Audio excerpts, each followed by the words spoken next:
Hey everyone, welcome back to the channel, and in today's video we are featuring Tier 9 Italian Medium Standard B. Now this is the rarest of the game I have ever played, and it is safe to say it's also that has ever been played in this game for this tank. The reason I say that is this tank has one of the lowest DPM at Tier 9. If you go to WoT console or module viewer, it kind of exaggerates the DPM and it brings it close to 2000. However, that's not the case. The true DPM of this tank is, if you add the reload of each shell as well as the interclip, comes down to 59.1 seconds. That is, your DPM is 1080 for a reload of 59.1 second, and that is less than half of most tier 9 mediums you'll notice in game, because they come down to 2000, 2200, even some mediums have 2500 DPM. But that's not the case with this tank, and that's what makes this game a very rare occurrence, as doing 10k in tier 9 is not that common, and doing it at a tank that only has 1100 or slightly less than 1100 DPM is even more difficult, just because how fast the game goes these days, and you just don't get the opportunity.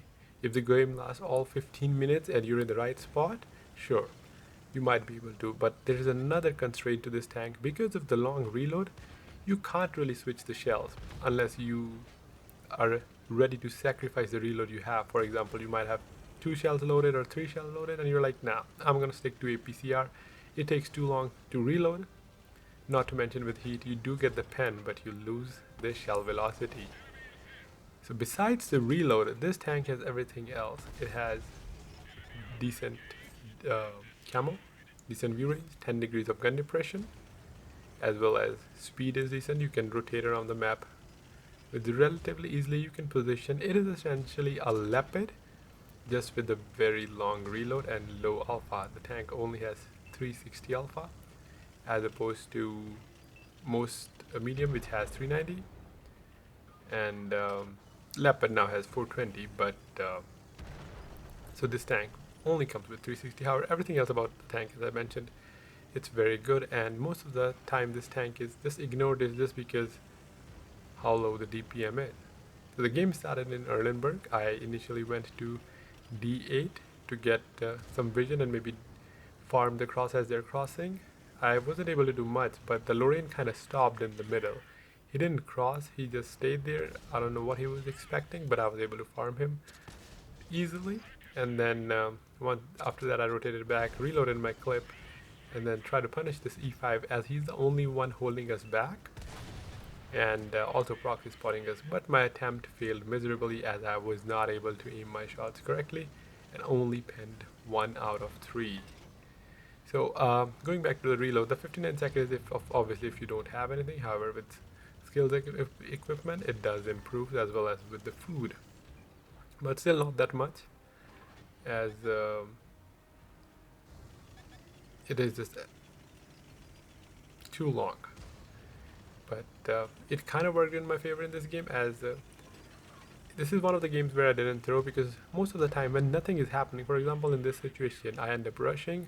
Even at this time I was thinking about pushing E5, but then realized I don't have enough HP, as well as the light tank will dump 3 shots into me if I do that, and I just didn't want to throw away, because Erenberg is one of my favorite maps, along with Westfield Prague. Any field map essentially is good for medium tanks, and you kind of enjoy. I especially like this map because the games just last longer, and this is where the test of patience come into play, as even though I'm loaded, I'm resisting the temptation to go in. I just want to, that one shot of E5 is just so tempting to just go and push him. But luckily, as I said, this is one of the games where I keep composure, and that's why I was able to do 10k in this tank. This is my second 10k at tier 9, first one being in Cobra T54, also on this map. However, Cobra does have better DPM and lower penetration, but in this match I was also not able to use the premium shells, just because I didn't want to sacrifice the time.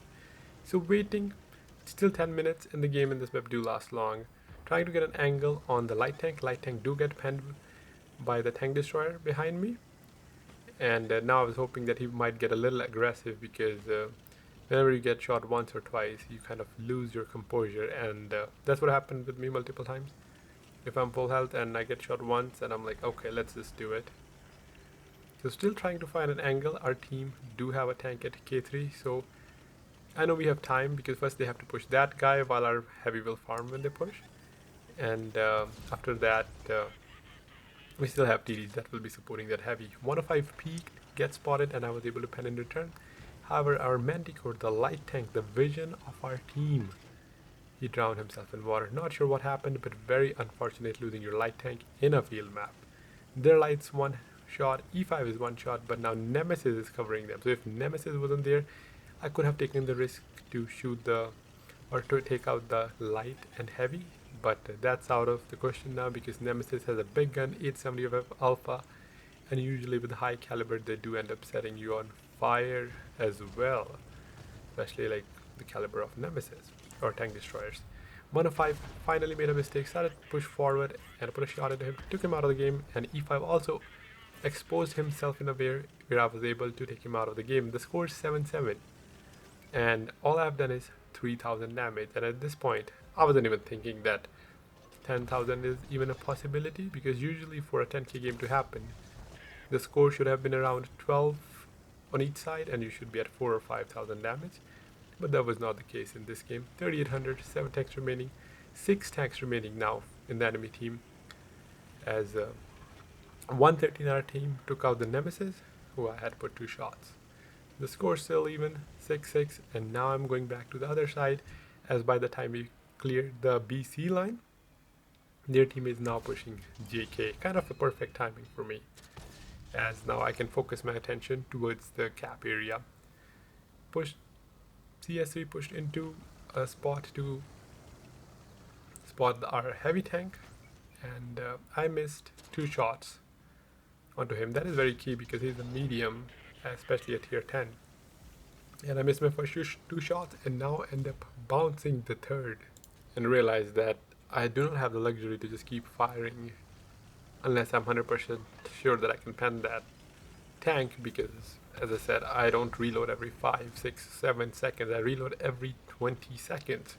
So I need to aim better. 5 tanks remaining, still at only 3800 damage. So the only way I can hit 10k is essentially if I do rest all the remaining damage into the enemy team, or most of it anyway. Finally penned CS63 turret.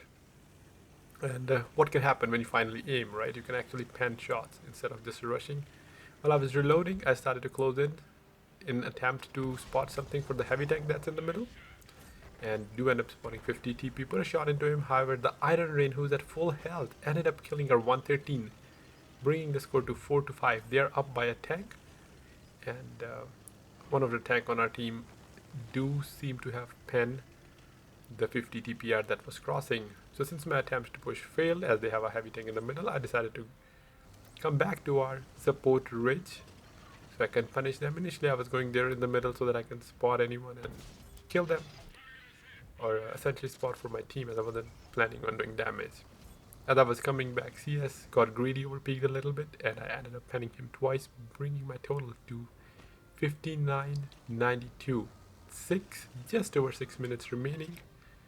Still 5 enemy tank, but the good thing is there is no light tank in the enemy team, as well as most of the tanks they have are slow. They have a T95, cannot get any slower than that. They have an E4, Iron Rain, 50 TPR, and CS. CS is holding a key position, but not really repositioning, as he doesn't have that much HP anymore. And that's what helped me, because usually this is the mistakes they make. They try to push JK or AB line, but if you push the middle, like Nemesis was, it's way more effective. E4 gets spotted in an awkward position, and I do manage to put 2 shots into him. Still have 1 more shell loaded, waiting for my second shell to reload, as with this tank or the reloader, the more shells you have in the clip, the quicker the reload. So I do end up penning the CS again, and now he's down to 1 shot. T95 very, very confident, especially since he didn't receive any damage so far, and is just sitting there, allowing me time to aim at his lower plate. And that's why I said the tank does have a beautiful gun. I can aim at the weak spots and go through them. 268 pen is, 7 pen is in most of the situation enough to pen all the weak spots. If the pen is like 248 like TVP Skoda, I really struggle with that pen, especially with the low caliber. But 268 is the sweet spot even when you have a smaller caliber. And that's one of additional reasons I like this tank. Our tank destroyer seems to be shooting itchy towards those TDs on the enemy team and not doing much damage, which I'm glad, so I can farm them once I'm done with the CS. So CS being out of the game, I can focus on T95, whom I had penned earlier. Finally loaded all my shells onto the clip. No, actually only 2. Still have 1 more shot, and we don't have the best target info here. Sometimes when you're focusing on one tank, you can't really quickly switch to the other tank unless you go back and forth. I do wish we had our targeting system was like PC, where if you're looking at a tank, you can clearly see which area of the tank is exposed and which is in cover. Nonetheless, their E4 took out our tortoise, and we are now again losing by 1 tank. I am at 7400 damage, and they also have a full health Iron Rain that can dish out close to 1500 damage in 4 seconds, if I'm not wrong. E4 was crossing, gets spotted, and I've managed to put a shot into him. And just waiting for it to reload. And at this point, this is the point I think where I realized I might have a chance for a 10k in a tier 9. But there's not much time remaining. And I decided to get a little bit more aggressive, especially since the heavy is out of the game, as well as I am getting greedy, a little bit greedy at this point. And this is where things go wrong when you get greedy. So do ended up penning a shot into T95. Didn't stay there for my second shot, as I might have taken a shot from either E4 or T95, as the inner clip is not so small. It is 3 seconds. We do have tanks with longer inner clip now, but usually if it's 1.5 seconds or 2, you could stay, get another shot, but with 3, it's very risky. Put a shot into T95 again, and send him back to garage. E4 is staring at me. He's not happy, and obviously him being a tier 10 tank destroyer, he's not really afraid of a tier 9 medium. He also has a lot of faith in his armor. So does any other E4 player. I peeked, E4 fired and missed, allowing me to kill 50 TP, and then I managed to track E4, who is now retreating, and I no longer have shots on him. And this was the opportunity. I realized I have 2 minutes remaining. The Iron Rain was full health when I last saw him, and I decided to ignore E4 and begin my search for Iron Rain. As even though if I do end up killing E4, I still won't hit the 10k mark. My only option was if Iron Rain does not commit suicide, I can hit that number. Just running at this point, hoping I get spotted by Iron Rain. Even if he end up shooting me 3 times, I'll still won't die, because I'm full health, unless it sets me on fire. But that was the risk I was willing to take. I thought that he was last spotted at E2, he might still be there. And as you see, E4 commits suicide. He drowned himself into water. Very unfortunate, as I do plan to kill him after I kill Iron Rain for some extra damage, but he just drowned himself in the water. I peeked over the ridge. Iron Rain was not spotted. I was thinking maybe he went to the right side as trying to flank us. So I decided for a quick right side scouting run, as RTD is pushing the H line. So I thought maybe if he's on the other side, RTD might get spotted or he might die from Iron Rain. And hence I wanted to clear this side up. And now 1 minute remaining, and this is where the frustration reached its limit. I need that Iron Rain. I need to hit the 5-digit magic number. Does not happen very often, and does not happen in this tank in current meta. So I'm just zooming across, hoping maybe he's on the other side. Maybe he's providing support to E4, and he was. He gets spotted. I took my time to aim. He jammed my turret. I do kind of read the first shot, however, he put 3 into me, as well as I managed to put 3 shots into him as well. Glad Iron Rain did commit suicide, and I was able to find him in time. My first shot was a little bit risky since I'm watching it now, but glad I didn't miss it. Glad he was still full health and did not jump into water like that. E4, and hence bringing my damage to 10,000 with 7 kills, 2700 base XP. The game almost lasted 15 minutes, and these are the games you enjoy, where you have time to kind of think, reposition and punish enemy teams, especially when they are more confident just because they have more tanks or they have the better tanks. So that's it for today's video. I have road to gold mark for this tank as well, which has many other very good games, of course not 10k. Make sure to check that out as well in the end screen as well as the cards. So that's it for today's video. Thanks for watching, guys, and I'll catch you in the next one. Have a great rest of your day.